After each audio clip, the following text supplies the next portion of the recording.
बिस्मिल्लाहिर्रहमानिर्रहीम। आज का जो लेक्चर है इसके अंदर हम लोग प्रोग्राम देखेंगे 6.5 और 6.6। लेकिन उससे पहले जो प्रीवियस लेक्चर था उसके अंदर जो होमवर्क दिया था उससे मैं बता देता हूँ कि वो आपने किस तरह से करना था। सबसे पहले प्रोग्राम 6.3 मैंने यहाँ पर आपको कहा था कि आपने पहले 20 नंबर जो हैं उन्हें कंप्यूटर के स्क्रीन के ऊपर डिस्प्ले करवाना है और उनका सम जो है वो डिस्प्ले करवाना है। तो उसके लिए अंदर जो मॉडिफिकेशंस करनी थी, सबसे पहले तो आप लोगों ने वाइल लूप के अंदर यहाँ पर कंडीशन चेंज करनी थी, n less than equal to 20 कर देना था।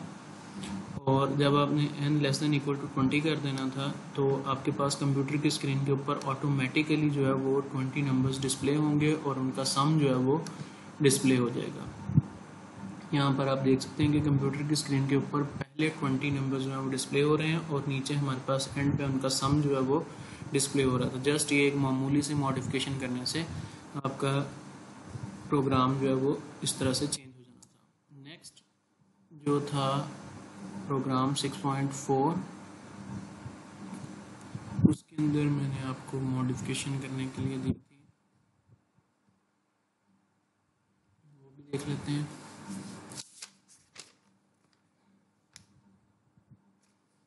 हाँ जी, उसके अंदर मैंने कहा था कि आप लोगों ने क्यूब जो है वो डिस्प्ले करवाना है।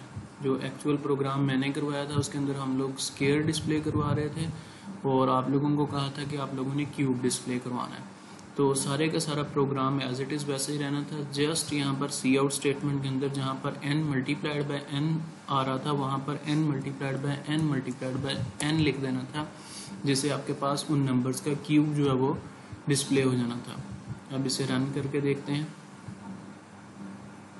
देख सकते हैं कि पहले 5 नंबर जो हैं वो डिस्प्ले हो रहे हैं और साथ में हर नंबर का क्यूब जो है वो हमारे पास कंप्यूटर के ऊपर डिस्प्ले हो रहा है। ये छोटी छोटी सी मॉडिफिकेशंस करनी थी और इसकी मदद से आपका काम जो है वो आसानी से हो जाना था। अब आज के प्रोग्राम जो हैं वो देख लेते हैं।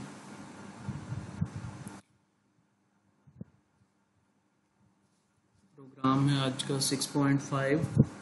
Write a program that inputs a number from the user and display a table of that number using the while loop। वो कह रहा है कि आपने यूज़र से इनपुट लेना है एक नंबर को और कंप्यूटर की स्क्रीन के ऊपर आप लोगों ने उस नंबर का टेबल डिस्प्ले करवा देना है। फॉर एग्जांपल अगर यूज़र जो है वो 2 एंटर करता है एज अ इनपुट तो कंप्यूटर की स्क्रीन के ऊपर 2 का टेबल जो है वो डिस्प्ले हो जाना चाहिए। अब 2 का टेबल डिस्प्ले करवाने के लिए हमारे पास कुछ इस किस्म का पैटर्न चाहिए होगा कि हम कंप्यूटर की स्क्रीन के ऊपर पहले जो है ये हिस्सा डिस्प्ले करवाएंगे 2 मल्टीप्लाइड बाय 1, उसके बाद इज इक्वल टू डिस्प्ले करवाएंगे, फिर इसका आंसर जो है वो हमने डिस्प्ले करवाना है। ठीक है, तो इसे डिस्प्ले करवाने के लिए हम जो तरीकाकार इस्तेमाल करेंगे वो ये होगा। सबसे पहले हम लोग एक सिंपल सा प्री प्रोसेसर डायरेक्टिव इस्तेमाल करेंगे। उसके बाद हमारे पास एक स्टैंडर्ड इंस्ट्रक्शन मौजूद होगी। फिर मेन फंक्शन के अंदर हम लोग इंटीजर डेटा टाइप को इस्तेमाल करते हुए 2 वेरिएबल बना रहे हैं। एक हमारे पास वेरिएबल है n और दूसरा वेरिएबल है हमारे पास c। c जो है यहाँ पर हमारा सेंटिनल वेरिएबल है जिसे हम इस्तेमाल करेंगे वाइल लूप को कंट्रोल करने के लिए, क्योंकि हम लोग टेबल जो है वो 1 से लेकर 10 तक डिस्प्ले करवाना चाहते हैं, इसीलिए हमने c की इनिशियल वैल्यू जो है वो 1 रख दी है। अब हमने यूज़र से वो नंबर पूछना है जिसका वो टेबल डिस्प्ले करवाना चाहता है।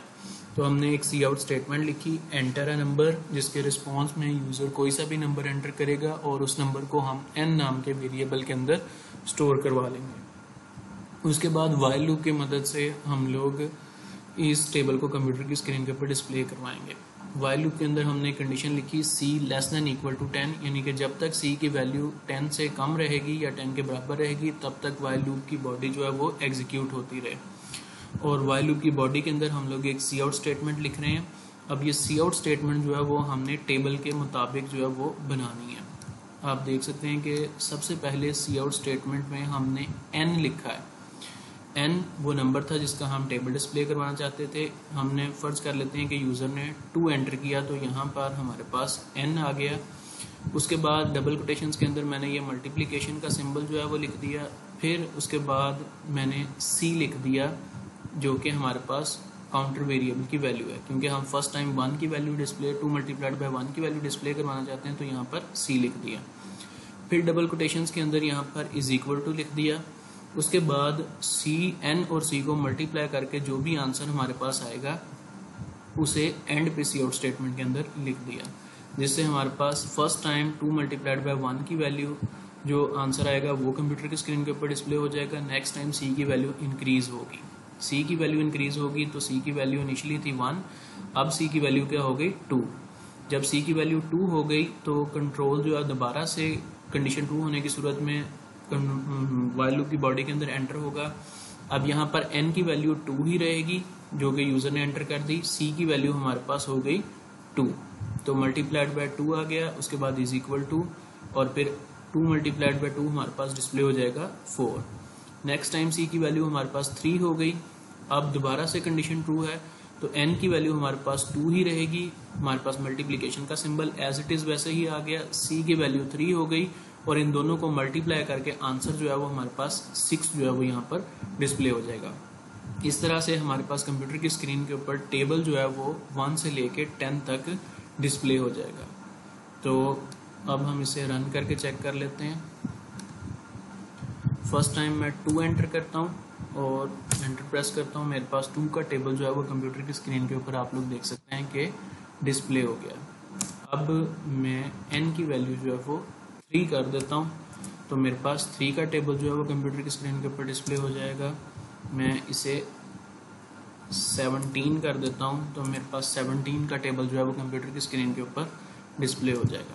अब आप लोगों ने इस प्रोग्राम के अंदर क्या मॉडिफिकेशन करनी है, इस प्रोग्राम के अंदर हम लोग यूज़र से सिर्फ ये पूछ रहे हैं कि वो कंप्यूटर की स्क्रीन के ऊपर कौन सा टेबल डिस्प्ले करवाना चाह रहा है, ठीक है।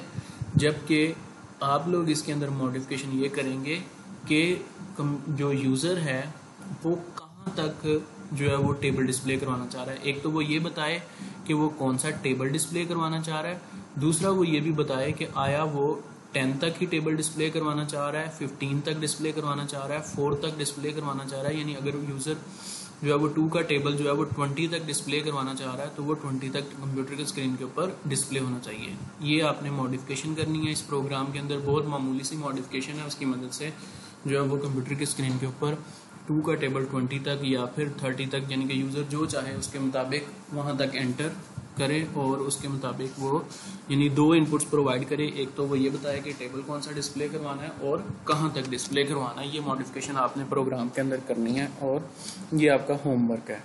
अब आ जाते हैं जी नेक्स्ट प्रोग्राम के ऊपर। नेक्स्ट हमारे पास प्रोग्राम था 6.6।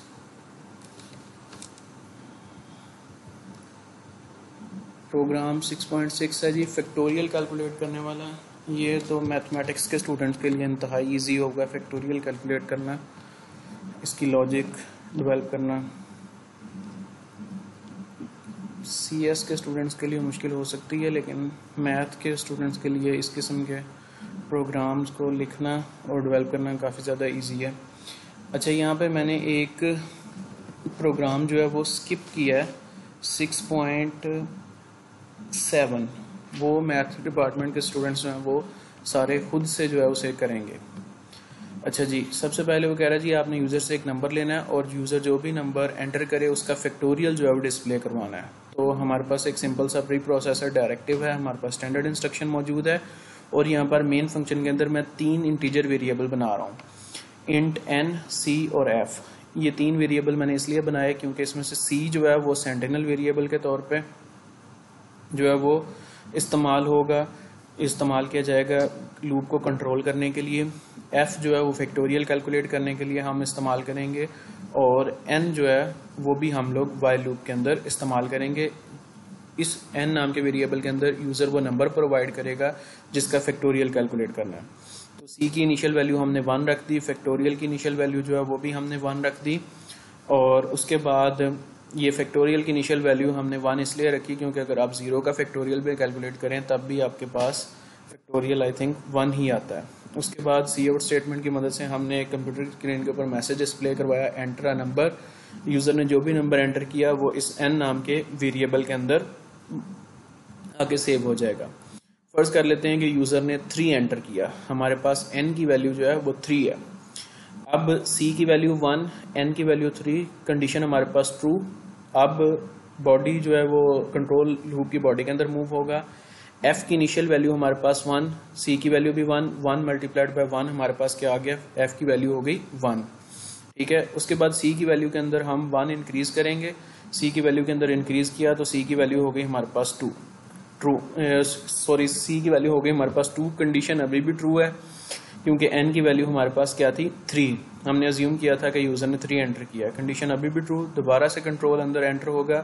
अब हमारे पास f की वैल्यू जो है हमारे पास 1 है, c की वैल्यू 2 है, 1 मल्टीप्लाइड बाय 2 तो हमारे पास f की वैल्यू हो गई 2। c की वैल्यू दोबारा से इंक्रीज होगी, c की वैल्यू हमारे पास हो गई 3। अब भी कंडीशन हमारे पास ट्रू है क्योंकि 3 लेस देन इक्वल टू 3 है। ठीक है, तो कंडीशन ट्रू होने पे दोबारा से कंट्रोल एंटर होगा। f के अंदर हमारे पास वैल्यू मौजूद थी 2 मल्टीप्लाइड बाय 3 तो हमारे पास f के अंदर वैल्यू आ जाएगी 6। और इस तरह c की वैल्यू हमारे पास हो जाएगी 4। c की वैल्यू 4 होने की वजह से हमारी कंडीशन फॉल्स हो गई, यानी लूप टर्मिनेट हो जाएगा। तो लूप के एंड पे जो स्टेटमेंट मौजूद होगी, यानी कि लूप की बॉडी के बाहर उन स्टेटमेंट्स में से कोई स्टेटमेंट एग्जीक्यूट होगी। तो हम अब फैक्टोरियल जो है वो डिस्प्ले करवाएंगे। हम जिस नंबर का फैक्टोरियल डिस्प्ले करवाएंगे उसके लिए हमने लिखा है फैक्टोरियल ऑफ n, यानी कि यूजर ने 3 अगर एंटर किया था यहाँ पर 3 आ जाएगा। इस f के अंदर वो वैल्यू मौजूद होगी जो कि हमने कैलकुलेट की। हमने 3 का फैक्टोरियल 6 कैलकुलेट किया था, कंप्यूटर की स्क्रीन के ऊपर 6 जो है वो डिस्प्ले हो जाएगा। अब इसे रन करके चेक करते हैं। फर्स्ट टाइम 3 एंटर कर रहा हूँ, फैक्टोरियल आ रहा है मेरे पास 6। नेक्स्ट टाइम मैं एंटर करता हूँ यहाँ पर 11, फैक्टोरियल आ रहा है, ये मेरे पास नंबर आप देख सकते हैं। इसी तरह मैं एंटर करता हूँ 4 और मेरे पास फैक्टोरियल आ रहा है 24। जो मैंने होमवर्क दिया है प्रीवियस एग्जाम्पल के अंदर या प्रीवियस प्रोग्राम के अंदर वो आप लोगों ने परफॉर्म करके देखना।